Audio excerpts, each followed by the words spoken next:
خداوند کی زندہ اور پاک کلام میں سے تواریخ کی دوسری کتاب اس کا 28واں باب۔ آخس 20 برس کا تھا جب وہ سلطنت کرنے لگا،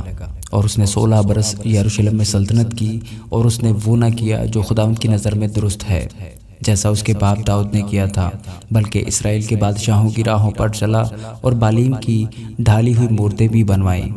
اس کے سوا اس نے ہنوم کے بیٹے کی وادی میں بخور جلایا، اور ان قوموں کے نفرتی دستوروں کے مطابق جن کو خداوند نے بنی اسرائیل کے سامنے سے خارج کیا تھا، اپنے ہی بیٹوں کو آگ میں جھونکا۔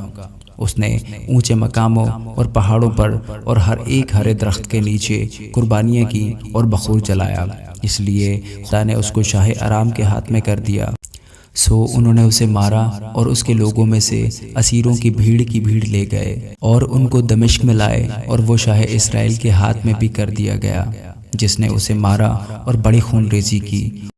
اور فقہ بن رملیہ نے ایک ہی دن میں یہودا میں سے 1,20,000 کو، جو سب کے سب سورما تھے، قتل کیا، کیونکہ انہوں نے خداوند اپنے باپ دادے کے خدا کو چھوڑ دیا تھا۔ اور ذکری نے، جو افرایم کا ایک پہلوان تھا، ماسیہ شہزادہ کو، اور محل کے ناظم عزیز ریکام کو، اور بادشاہ کے وزیر القانا کو مار ڈالا۔ اور بنی اسرائیل اپنے بھائیوں میں سے 2,00,000 عورتوں اور بیٹے اور بیٹیوں کو اسیر کر کے لے گئے، اور ان کا بہت سا مال لوٹ لیا، اور لوٹ کو سامریا میں لائے۔ لیکن وہاں خداوند کا ایک نبی تھا جس کا نام عودد تھا، وہ اس لشکر کے استقبال کو گیا جو سامریا کو آ رہا تھا، اور ان سے کہنے لگا، دیکھو، اس لیے کہ خداوند تمہارے باپ دادا کا خدا یہودا سے ناراض تھا، اس نے ان کو تمہارے ہاتھ میں کر دیا، اور تم نے ان کو ایسے طیش میں قتل کیا ہے جو آسمان تک پہنچا۔ اور اب تمہارا ارادہ ہے کہ بنی یہودا اور یروشلم کو اپنے غلام اور لونڈیاں بنا کر ان کو دبائے رکھو، لیکن کیا تمہارے ہی گناہ جو تم نے خداوند اپنے خدا کے خلاف کیے ہیں تمہارے سر نہیں ہیں؟ سو تم اب میری سنو، اور ان اسیروں کو جن کو تم نے اپنے بھائیوں میں سے اسیر کر لیا ہے آزاد کر کے لوٹا دو، کیونکہ خداوند کا قہر شدید تم پر ہے۔ تب بنی افرایم کے سرداروں میں سے عزریہ بن یہوحنان اور برکیہ بن مسلیمود اور یحزقیاہ بن سلوم اور اماسا بن خدلی ان کے سامنے جو جنگ سے آ رہے تھے کھڑے ہو گئے، اور ان سے کہا کہ تم اسیروں کو یہاں نہیں لانے پاؤ گے، کیونکہ جو تم نے ٹھانا ہے اس سے ہم خداوند کے گنہگار بنیں گے، اور ہمارے گناہ اور خطائیں بڑھ جائیں گی، کیونکہ ہماری خطا بڑی ہے اور اسرائیل پر قہر شدید ہے۔ سو ان ہتھیار بند لوگوں نے اسیروں اور مال غنیمت کو امیروں اور ساری جماعت کے آگے چھوڑ دیا، اور وہ آدمی جن کے نام مذکور ہوئے اٹھے اور اسیروں کو لیا، اور لوٹ کے مال میں سے ان سبوں کو جو ان میں ننگے تھے لباس سے آراستہ کیا، اور ان کو جوتے پہنائے، اور ان کو کھانے پینے کو دیا، اور ان پر تیل ملا، اور جتنے ان میں کمزور تھے ان کو گدھوں پر چڑھا کر کھجور کے درختوں کے شہر یریحو میں ان کے بھائیوں کے پاس پہنچا دیا۔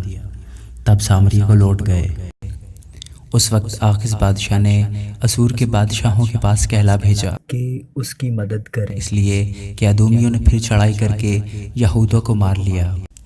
اور اسیروں کو لے گئے تھے، اور فلسطینیوں نے بھی نشیب کی زمین کے اور یہودا کے جنوب کے شہروں پر حملہ کر کے بیت شمس اور ایالون اور جدیروت کو اور شوکو اور اس کے دیہات کو، اور تمنا اور اس کے دیہات کو، اور جمسو اور اس کے دیہات کو بھی لے لیا تھا، اور ان میں بس گئے تھے، کیونکہ خداوند نے شاہ اسرائیل آخز کے سبب سے یہودا کو پست کیا، اس لیے کہ اس نے یہودا میں بے حیائی کی چال چل کر خداوند کا بڑا گناہ کیا تھا۔ اور شاہ استور تلگت پلناصر اس کے پاس آیا، پر اس نے اس کو تنگ کیا اور اس کی کمک نہ کی، کیونکہ آخز نے خداوند کے گھر اور بادشاہ اور سرداروں کے محلوں سے مال لے کر شاہ اسور کو دیا، تو بھی اس کی کچھ مدد نہ ہوئی۔ اور اپنی تنگی کے وقت میں بھی اس نے، یعنی اسی آخز بادشاہ نے، خداوند کا اور بھی زیادہ گناہ کیا، کیونکہ اس نے دمشق کے دیوتاؤں کے لیے جنہوں نے اسے مارا تھا قربانیاں کی، اور کہا چونکہ ارام کے بادشاہوں کے معبودوں نے ان کی مدد کی ہے، سو میں ان کے لیے قربانی کروں گا تاکہ وہ میری مدد کریں، لیکن وہ اس کی اور اس سارے اسرائیل کی تباہی کا باعث ہوئے۔ اور آخذ نے خدا کے گھر کے برتنوں کو جمع کیا اور خدا کے گھر کے برتنوں کو ٹکڑے ٹکڑے کیا اور خداوند کے گھر کے دروازوں کو بند کیا اور اپنے لیے یروشلم کے ہر کونے میں مذبے بنائے اور یہودا کے ایک ایک شہر میں غیر معبودوں کے آگے بخور جلانے کے لیے اونچے مقام بنائے، اور خداوند اپنے باپ دادا کے خدا کو غصہ دلایا، اور اس کے باقی کام اور اس کے سب طور طریقے شروع سے آخر تک یہودا اور اسرائیل کے بادشاہوں کی کتاب میں قلم بند ہیں۔ اور آخذ اپنے باپ دادا کے ساتھ سو گیا، اور انہوں نے اسے شہر میں